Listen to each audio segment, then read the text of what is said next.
All right, so look, let me talk to y'all for a second. I've been on the phone with Uncle Bernie all week. And yes, when I say Uncle Bernie, I mean Bernie Sanders. I've been getting phone calls all week. He's been texting me. He's been emailing. He even hit me in my DMs on Instagram.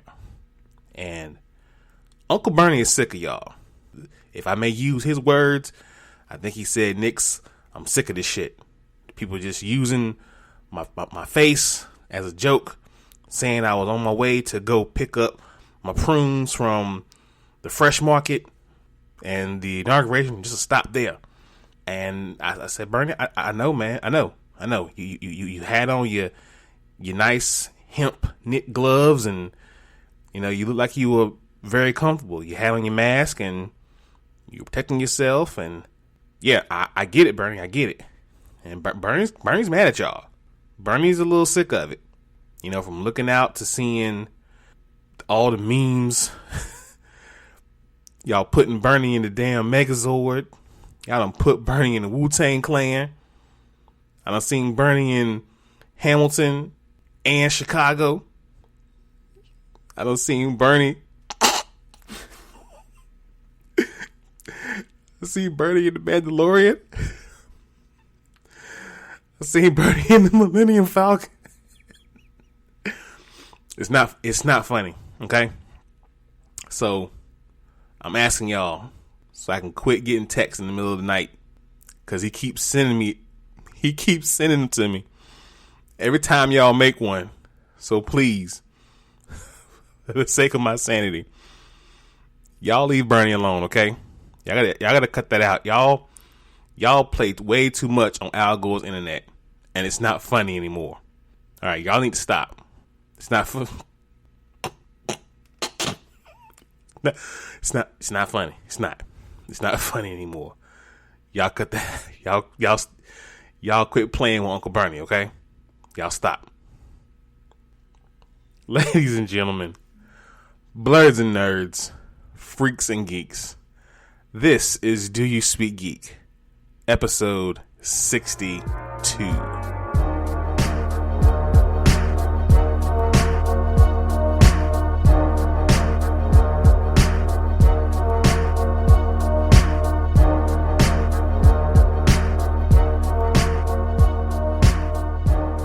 Welcome everyone to the podcast. It is your boy Nix. This is Do You Speak Geek. Welcome one and all. Welcome. Oh man, I'm coming off an amazing weekend. Great friends and family. Wife had an amazing birthday, as well as I did. But yeah, great weekend. So I'm feeling pretty good. Shout out to y'all. Shout out to all the new subscribers. Shout out to new listeners. Thank you all for listening to me. I'm just a little old nobody, but y'all are here, and I appreciate y'all. So thank you for listening, however you are listening, whether it be at the home team, Spreaker, shout out to Spreaker, whether it be on Apple Podcasts, Google Podcasts, you're probably listening to me on iHeartRadio, maybe even Spotify, Stitcher, Podbean, wherever you guys listen to your podcasts. You're listening to me, and I appreciate your ears. Thank you so much. DoYouSpeakGeek.com, the home team for everything DYSG. From the social medias that you can follow us there, Facebook at DYSGFB, Twitter, DYSG_tweets, Instagram at DoYouSpeakGeek. And on Instagram, you can catch DYSG live. We have several more interviews to come. I'll be dropping some names pretty soon, but you guys keep an ear of the streets for that one. YouTube is the one place where you can catch the Dono and Daddy Show. Please be sure to subscribe, like, Hulk, smash that bell for all notifications, and leave those comments. We want to know what you guys think about all of our content, from First Friday Frights to our upcoming new segment this week, Talk Tuesday.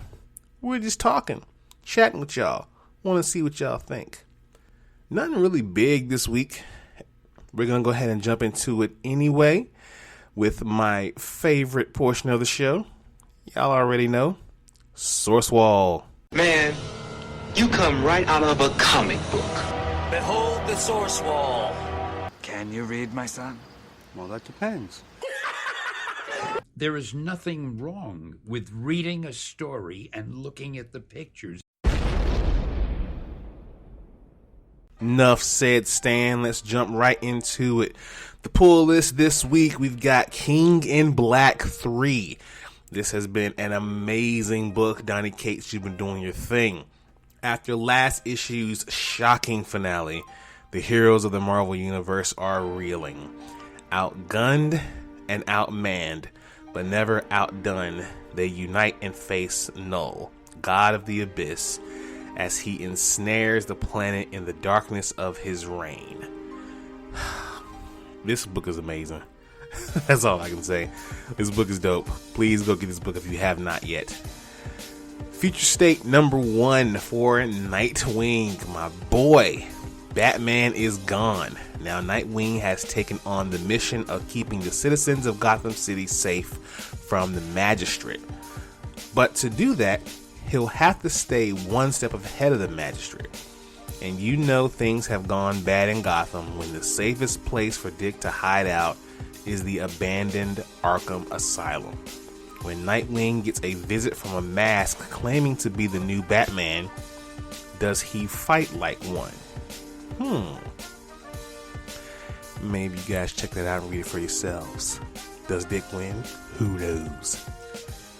The Other History of the DC Universe number 2. I have enjoyed this series so far. Before the new Teen Titans, there were the original Teen Titans.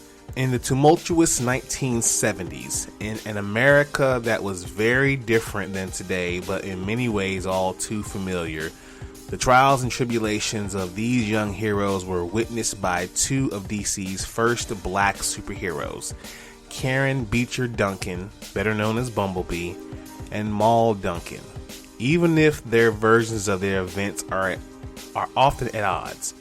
And across that decade, they fought for their seats at the Titans table while joining the battle against injustice. This one was dope. This one is going to get even better. I'm really waiting for the series to come to a full ombus. Definitely going to buy that one. Absolutely. Definitely going to be one for the collection. And finally, we have Crimson Flower number 1 from New York Times best-selling mind MGMT creator Matt Nitt and Matt Lesniewski. Comes a brand new mind-altering journey through Russian folktales, trained assassins, and government conspiracies. Sounds like America. After losing her family in a violent home invasion, a woman uses folk tales to cope. In a blood-soaked journey toward revenge, she tracks down the man responsible for her family's deaths, only to discover a startling government plot to weaponize folk tales and use them to raise children into super assassins. Ooh. So by telling them a story, they become assassins? Or do I have that wrong? Check out that book if you want to. You won't be disappointed. Crimson Flower, number 1. In Source Wall news, Marvel is gonna dip back into some things here. First, we have the release of the trailer for X-Men Legends. No, not the video game. As the trailer teases, X-Men fans are about to get closure on one of the longest running mysteries in the series. After decades of clues and conspiracies, the secrets of the Summers family lineage will finally be revealed in X-Men Legends number 1 on sale this February. Chris Claremont and Fabian Nikazi will both be returning for X-Men Legends, helping to settle the mystery of the third Summers brother that began back in the 1990s. Now, fans know that Scott Summers, aka Cyclops, and Alex Summers, aka Havoc, are brothers, but the identity of the third brother, and likely very powerful Summers brother, was left unanswered after the Legacy virus in the 90s X-Men comics. During that arc, Mr. Sinister at one point tells Cyclops that he does not want him or his brothers, plural, succumbing to the virus, as the Summers bloodline has long been Sinister's obsession and pet project.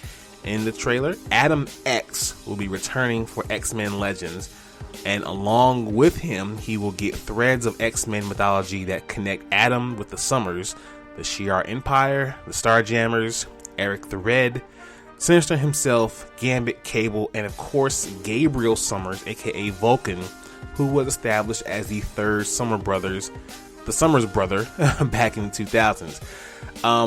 This book is I think it's gonna be an interesting take on what they're doing here.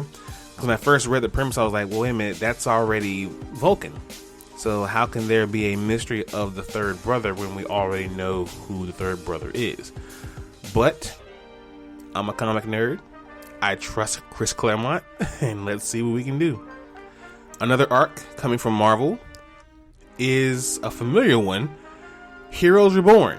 Now, Marvel shocked everyone when they announced this, but outside of a logo, we really didn't have any context. Now we're at least starting to get a few more details, namely in the form of some new characters that will be showing up in the storylines. So far, we've gotten a few characters. We see combinations of these hybrid mashup characters. Some of the mashups include Juggernaut and Doctor Doom, Scarlet Witch and the Enchantress, Vision and Darkhawk, Spider-Woman and Captain Marvel, and Squirrel Girl and Nova. Now, for those unfamiliar with Heroes Reborn, it took place after a fateful battle with Onslaught, messed a lot of people up, and killed a lot of heroes. For those who don't know who Onslaught is, he is the combined consciousness of Professor Charles Xavier and Magneto. I understand that can be hard to grasp. Go get the graphic novels. All will be revealed. They would give their lives to defeat him. This was, I believe, the Fantastic Four, a few of the Avengers, including Hulk. And I also want to say it involved, but mainly most of the Avengers and the Fantastic Four perished in that fight with Onslaught. Now, it was during this time the Avengers and Fantastic Four were removed from the regular Marvel Universe for about a year, leaving other teams like the Thunderbolts and the X-Men to fill the void.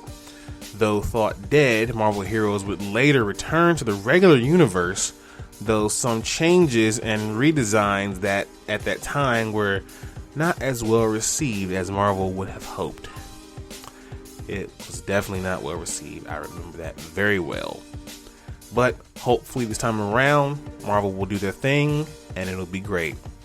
Let's watch this. Watch this, y'all. Thunder! Thunder! Thunder! Lannister always pays his debts. Whoa, dude. I am the villain of the story. Alright guys, check this out. We got the Godzilla vs. Kong debut trailer. And man, it was a beauty. The final film in Legendary's Monsterverse quadrilogy, I think that's a word, right? Has been in the works for quite some time and has essentially been sitting on the shelf for several months as its release date has been changed around about 5 times over, but of course we all know why. But this most recent shift was for the better, and it was confirmed that Godzilla vs. Kong will be released on March 26th rather than its original scheduled date from May 21st, both in theaters now and HBO Max on the same day.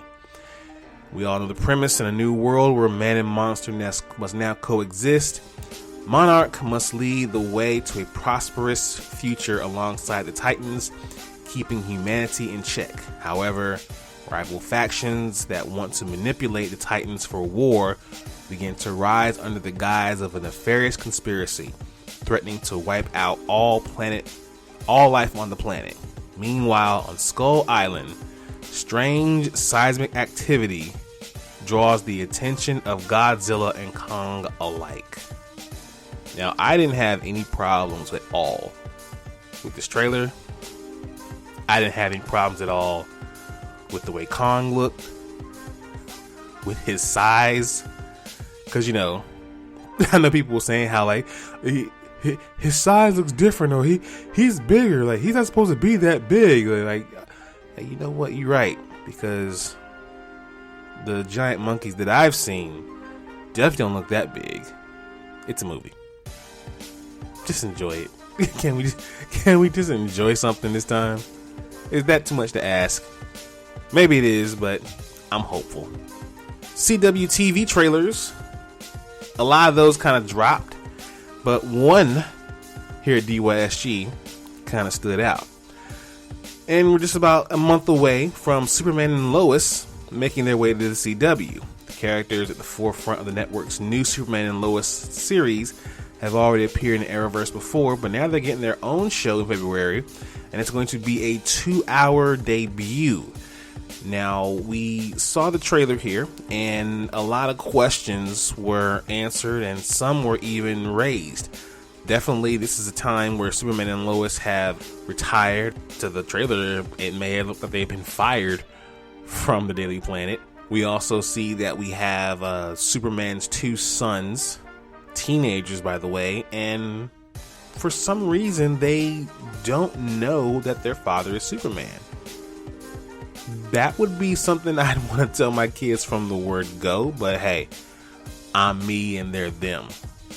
But a lot of questions are raised from this 2-hour premiere, and I can't wait to February to see it. It should be pretty freaking interesting. Now, some more bad news from the House of Mouse. Bob's Burgers movies and the Disney and the King's Man get delays. Now, Bob's Burger has been taken off its April 9th calendar completely with no new release date. The King's Man, which is I believe the third in the Kingsman trilogy, has moved from March 12th to August 20th, and Ron's Gone Wrong has been moved from April 23rd to October 22nd.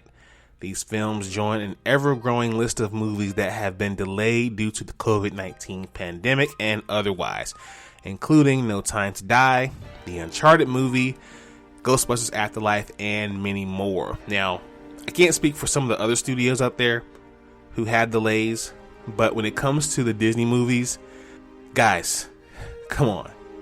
Take a page out of HBO Max's book.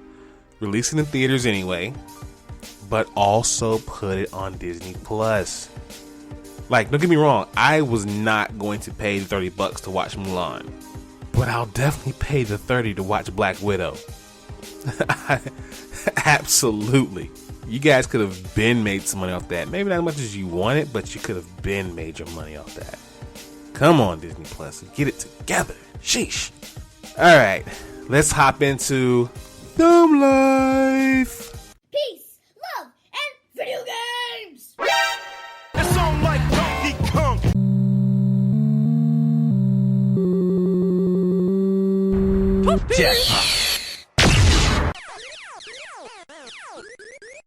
That man is playing Galaga.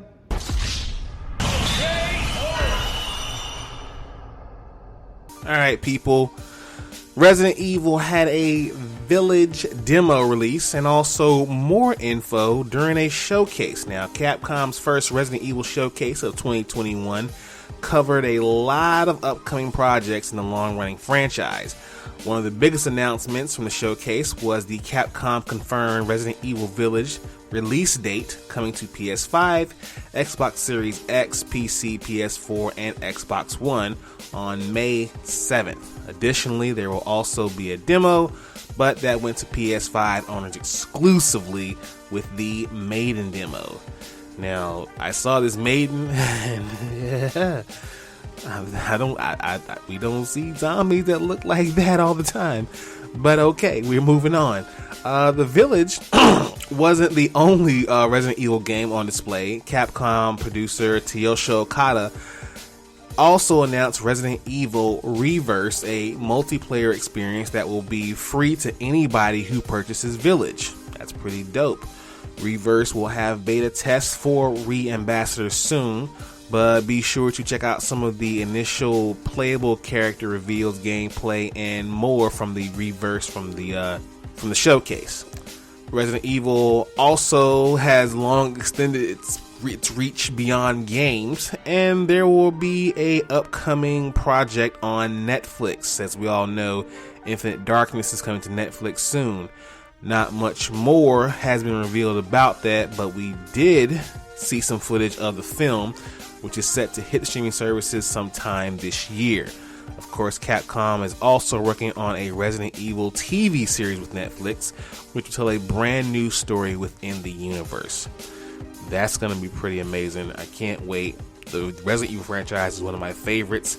It got kind of tired toward the end there, but those first two, woo, amazing stuff.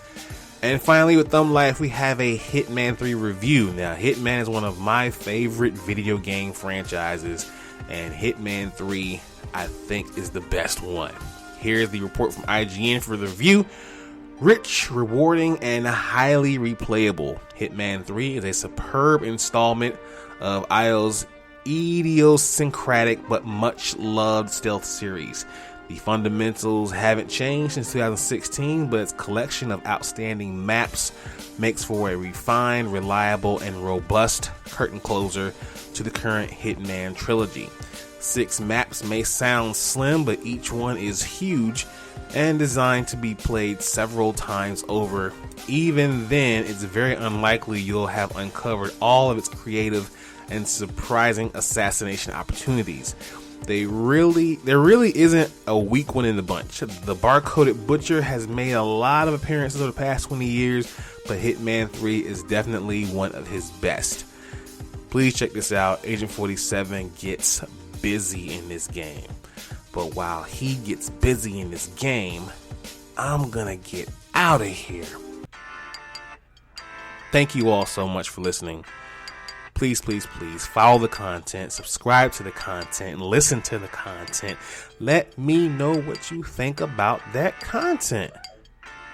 Visit the website, doyouspeakgeek.com. Follow us on social media, Facebook, Twitter, and Instagram. Check us out on YouTube. Be sure to like, subscribe. Please subscribe, and Hulk smash that bell for all notifications. As always, people, live to play to win to live. I speak geek. Do you speak geek?